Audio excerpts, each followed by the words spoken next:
James is still eating those tacos, and he's still talking about what is history, and there's the big, beautiful tomato. So, Cherry. Yep, Cherokee purple. So go ahead, James, and keep talking. So, yeah, I was mentioning. That's the beauty of a tomato.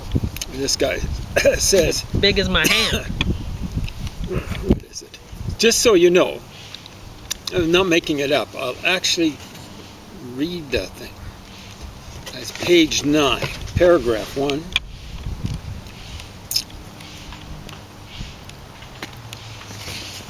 And line 8.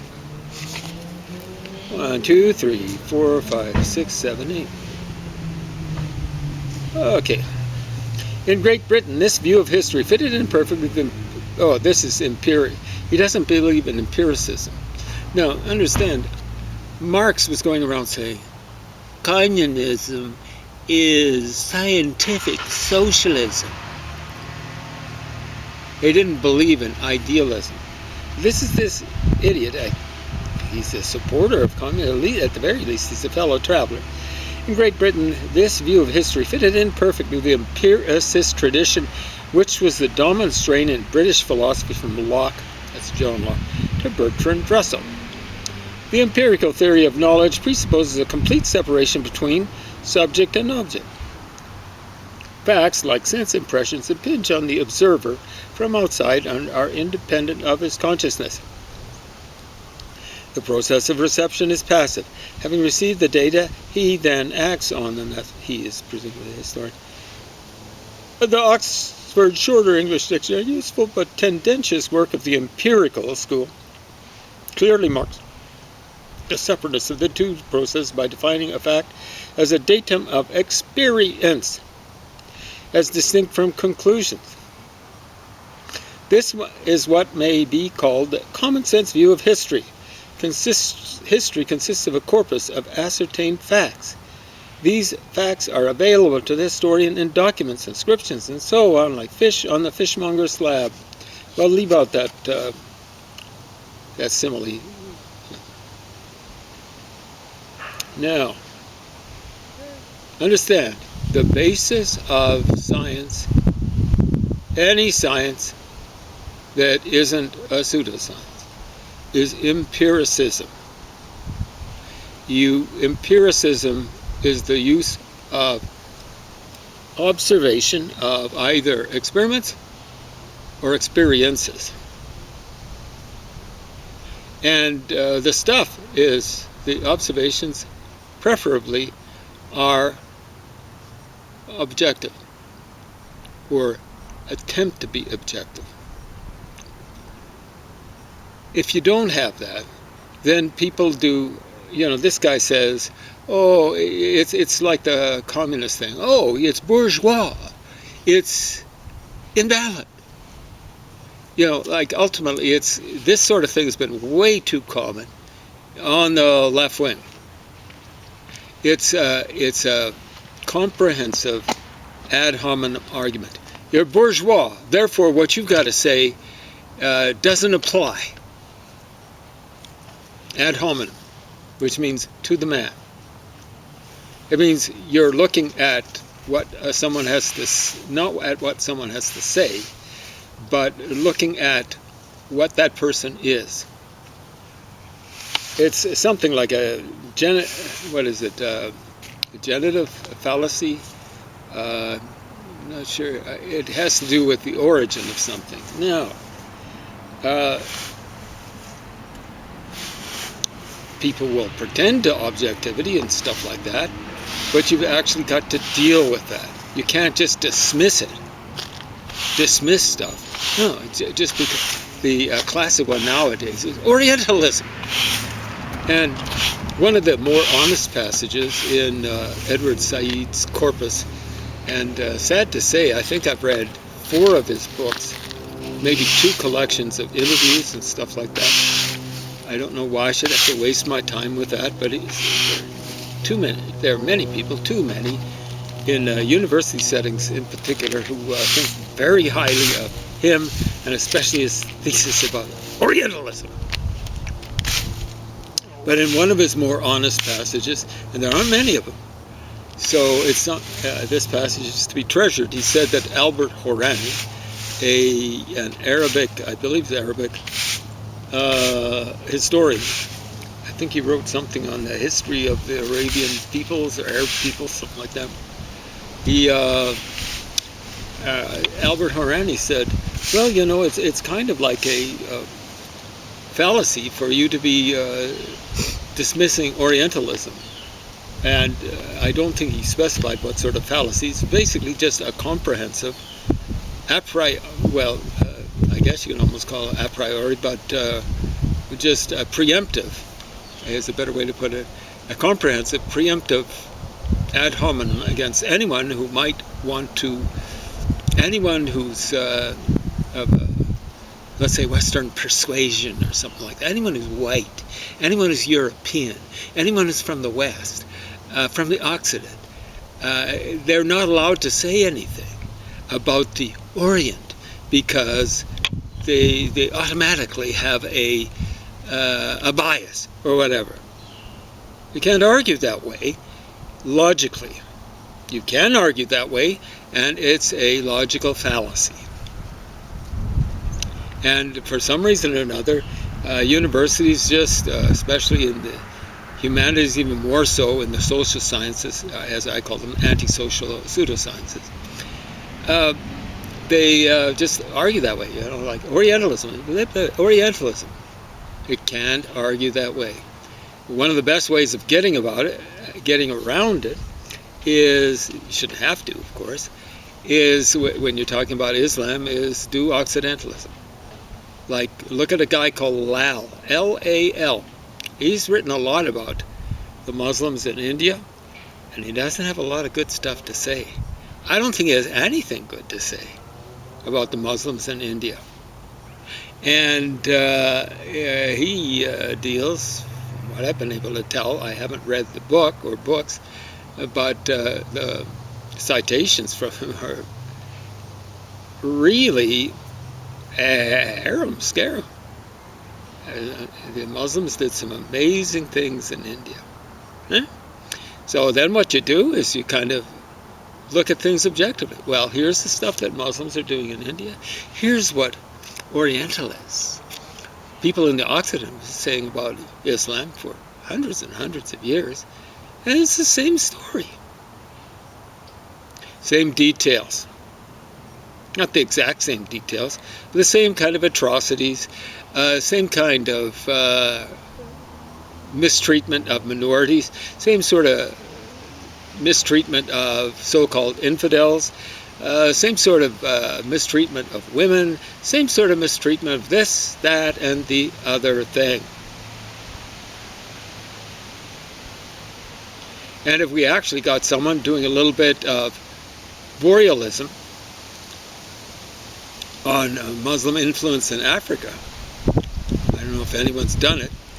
I'd like to live long enough to be able to do it. An African's view of Islam, it would not be pretty. There would be, on my part, a very, very strenuous attempt to be accurate. And I'm afraid the more accurate I'd be, the worse the picture would be. And really, if you're looking at the Russian experience of Islam, you'd have to call it Australism. Or if you looked at there wouldn't be many people surviving who whose ancestors who'd be Turkic, and whose ancestors were taken as slaves by the Muslims. Many Turkic kind of people related to present-day Turks, were taken as slaves by the Muslims until the Turks, pretty well as a whole, the Turkic peoples, not just the Turks, Tatars, so on and so forth, decided to convert almost like en masse. I guess they decided, hey, it's a lot more fun to take slaves than to be taken as a slave. Yeah, fun times. Anyway, there you go. You cannot You cannot have history that's not scientific. And the attempt has to be empirical. This guy doesn't want that, or he didn't. Hopefully he's dead now. Presumably he died. No, he wouldn't have died of embarrassment, but he should have. Absolutely shameful. This is a piece of triumphalism. I was going to say a piece of something else. I wonder what. 1961, you know, like 4 years before first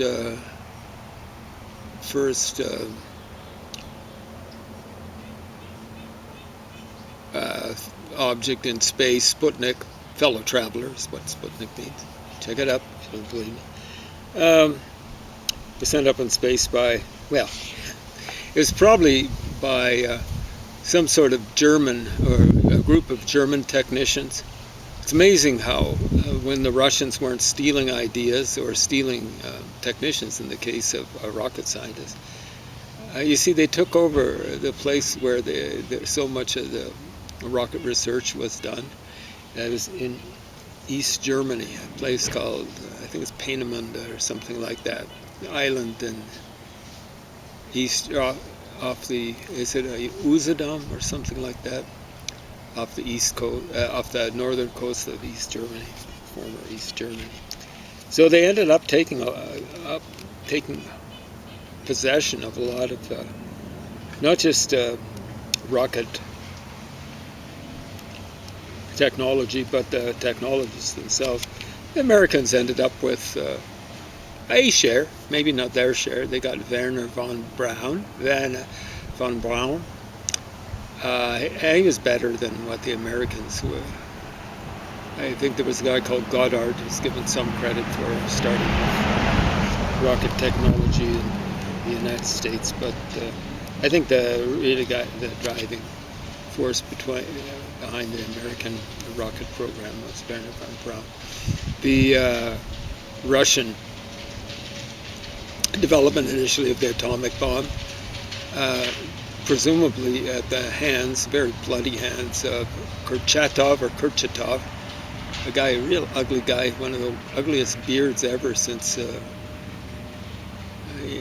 until some of these basketball players in the United States started thinking they were going to look like terrorists, you know, maybe starting around 2010, started wearing really ugly beards. And much of the rest of the uncivilized world seemed to follow. Yeah, maybe biker types were doing that already, speaking of uncivilized world.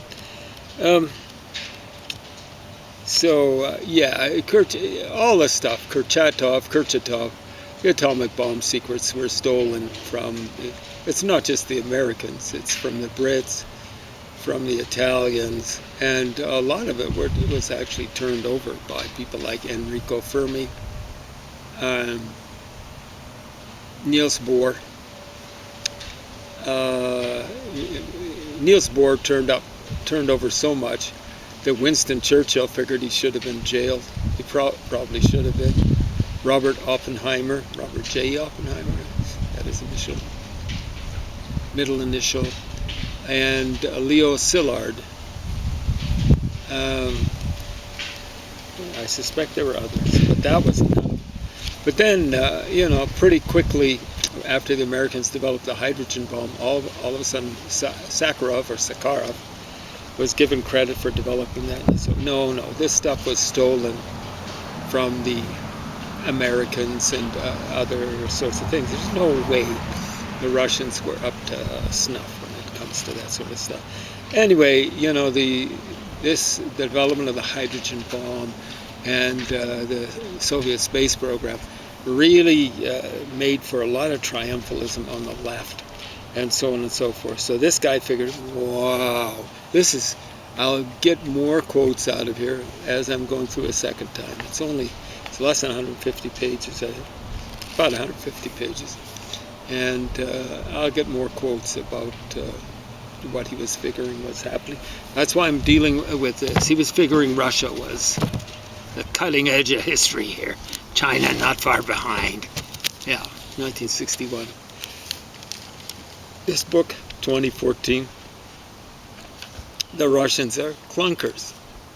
I'm finishing for a second time a book written by a person I went to university with. He went over to the Soviet Union a little before I did, maybe half a year before I did in 1991, and he had a horrible time there. Horrible time there. I think they mistook him for a spy and were really mistreating him. I think it was a kind of a turning point in his life. I'll talk more about that when I finish it up for a second time, and hopefully it'll be in conjunction with this. When I was over in 1991, I was shocked at how clunky everything was. You know, we had a person on our tour who was in a wheelchair. We were at the Hermitage. We had to ask some passers-by to help us lift the wheelchair. This is 1991. Help us lift a wheelchair with the person in the wheelchair up into the Hermitage, or Hermitage. One of the biggest tourist attractions in all of the Soviet Union, maybe in all of the world. They didn't have wheelchair access in 1991. But, you know, like this book has statistics about the state of feminism in the Soviet Union. You know, like commies were supposed to be all for feminism, all this sort of stuff. What happened? You know, like this guy's kind of suggesting that Putin has kind of rolled back the clock and all that sort of stuff. No, it was bad already. One of the big problems is the huge alcoholism problem with men in Russia, formerly in the Soviet Union, pounding out women. There's no law, apparently, as of 2014, against domestic abuse, according to this guy. In Russia, I wonder if there were any laws like that during the Soviet era. Something to check out. What happened? You know? What happened, E.H. Carr? What happened is, like someone pointed out in one book that I've been reading recently, that really communism is a feudal reaction to capitalism. It's basically, yes, it's about class, but it's not about representing working class people. Not when Marx and Engels take it over. Engels was bourgeois in the strict sense of the word. His dad was a capitalist. And he was so successful in Germany, he actually had something like a branch plant, it must have been a textile mill in England. Yeah. So he's bourgeois. He's a capitalist. It's a better term. Bourgeois just means originally just living in a burg, originally in German, means something like a castle. But it's people living in a city. The cognate in English is things like borough, things like that. Bury in England, Waterbury, that's a place in Massachusetts, I think, or someplace in New England, Waterbury. So on and so forth. This guy's argument is communism is a reactionary reaction to the development, scientific, whatever, of capitalism, technological. So, and Marx, of course, was just what he styled. There's no way of getting around it. And it's lumpenproletariat. Lump means rag in German. Rag proletariat. Rag, well, not really working class, but I like lower class, lower urban class. And he in a list of the lumpen proletariat that he gives in one of his way too extensive oeuvre is artists, pimps, thieves, prostitutes, homeless people, and he puts literati in there. That's what Marx was, literati, and that's what class is being represented. It's called the vanguard of the revolution. It's the only thing that's been represented by any revolution that we call communist. Mao, literati. He wrote poetry. Marx, he wrote something that he styled as philosophy, not very philosophical. His philosophy is supposed to be the love of wisdom.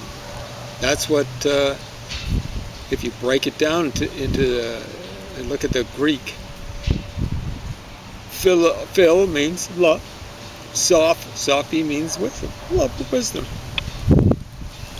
There's just no wisdom, not enough wisdom in Marx. So it's the vanguard of the revolution. It's actually the rear guard. And if you think of what we term the rear, we'll call it the backside guard of the revolution.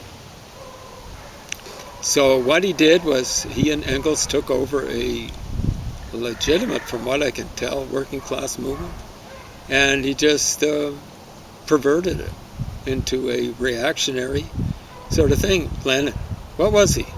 Not John Lennon. Vladimir Ilyich Ulyanov, his real name. Lenin was his own adopted nickname. I would have called him something other, but I won't mention it. I can think of some Russian words that apply to him. But, yeah, literati. Literati. Wrote a lot of garbage. And Trotsky, literati. Wrote a lot of garbage. Apparently he wrote reasonably well, presumably in Russian. Some of these guys were fairly well educated when it comes to languages. Stalin apparently knew at least in one form or another 6 different languages. But again, literati, he didn't write that much. I think some of the stuff credited to him might have been written by ghostwriters, stuff like that. But basically a class war of the mandarins and or Brahmins of Western society against science, against technology. Doesn't matter if Marx is going around styling his little formulations as scientific socialism. It's anti-scientific and it's anti-social. It's highly antisocial. It's about literati taking over and basically killing as many people as they see fit. Killing as many people to guarantee their hegemony. Well, there's a little term developed by a Marxist called Gramsci, the head of the Italian Communist Party way back when, and he was using it to describe, I consider hyper-hypocrisy, describe the way Mussolini ruled. Mussolini was a fellow socialist, it's just he was a nationalist. How much time? 5 minutes. 5 minutes. He was just a nationalist. Originally, he's a member of the Social Democratic Party. And then he decided to go national, but he didn't change the socialist side of his views. I think someone gave you some feedback about that, saying, the Nazis weren't socialists or something like that. Was someone? Oh, Yeah. that was my social studies 30 class that I took. Yeah. Well, they were saying it was the capitalists, were they? No, they That's- said the Nazis were socialist. It Oh, was that's a amazing. Jewish instructor, Yeah. and I had gotten it wrong, and I thought that. Well, they when were- I was a kid, so 20 years before, they were saying it was capitalist. It was capitalist dictatorship. And that's just a totally wrong formulation. Your teacher got it absolutely right. So, did that make the communists any better, that they were internationalists? No, it meant that they were, they wanted to extend their influence over the whole world. One of the big problems with Islam is so much of it is taken from Judaism, old-fashioned Judaism, Mosaic Judaism. The Jews have left that, almost all of them have left that far behind. But the big problem with Islam is this is the promised land. You know, promised land for the Jews is a small area. The amount of area that they've got right now, which wouldn't be what they'd consider the promised land that they actually took over. The West Bank's all theirs, folks. But, or it should be. When they say, occupied West Bank, no. The Jews are occupying their own territory when they occupy that area. Oh, God. When you listen to the CBC, your eyes go cross and you hope you can get them on cross sometime before the end of your existence. But, what was I talking about? I get so annoyed about the coverage of Israel that I tend to get a little bit too involved in it. But yeah, Islam is their promised land is the whole world. Yeah, the size of Israel right now is the size maybe of New Jersey. Check it out. One of the smaller states. It's not the smallest state, but we're talking about a state, not about a country. What the size of New Jersey? People are getting all upset about it. The promised land for Muslim people is the whole world.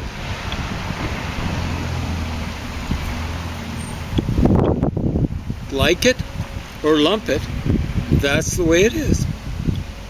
And they think that they have a right to it, and they think they have a right to take it by whatever means necessary. If you're silly enough to let them immigrate and take over majority status so they can vote it in, then they'll take that. If you don't submit to them, if you don't surrender them, and that's what Islam means, surrender. It means submission. Then they have the right to declare war on you. Once you've been given the call, if you don't succumb to the call, if you don't submit or surrender, then according to their ethics, they have the right, I suppose, the duty to make you submit by force. Check it up. It's not me making it up. It's in their foundational documents. Like it or lump it, that's the way it is. We don't deal with reality the way this guy does. Just because historians don't recognize the Battle of Hastings, it doesn't exist. Or Caesar crossing the Rubicon doesn't exist. No. It's the same sort of thing with Karen Armstrong going around saying, every religion is about peace, particularly Islam. Just because she says it doesn't mean it's true. It's actually what she says about Islam, and pretty well every religion outside of Christianity and Moism, a Chinese tradition. Pretty well every religion is not about love, not about peace. Okay? How much time? Over? That's about it. I'll show off the garden here in the meantime. So you can see the cosmos are blooming now, and that's nice. And there's some calendula blooming right over there. You can see that yellow flower in that bale. And check out, that's another one of the what do you call it, Cherokee.